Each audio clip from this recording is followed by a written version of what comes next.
Our winning room with the winning energy. Ang magbabalik sa Sinawa.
So, 40 minutes ago, nasa kama ako, nakabaliktad yung telepono.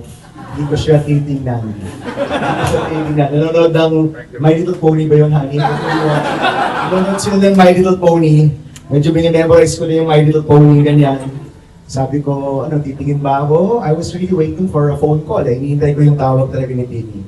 And hindi na ako nakapigil. And I took a look at the phone.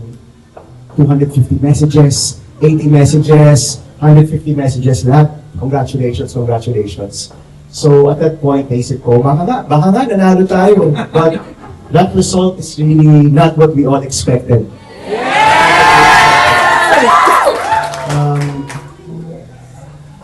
I'm still not sure about that result.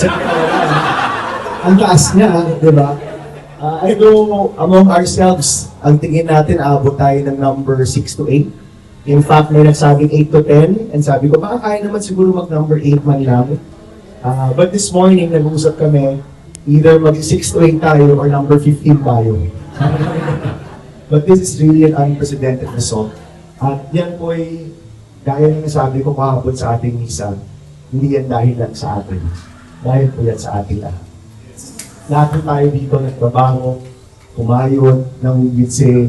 Lahat po tayo dito, extra hours, more than 90 days because we started, many of us started even before filing. A lot of us started during the filing. That's about 210 days ago. Ang filing, which was October. And we've done it. And I think today and tomorrow, kailangan tayo magpasalamat sa lahat ng mga tumutulong sa atin. Alam natin napakarami po nila ang tumutulong and they're all over the Philippines. Napakaraming kabataan po ang tumulong sa atin. And we owe to them to do a good job for the family. So, the next few days, magpapasalamat tayo and soon after, magtatrabaho tayo para sa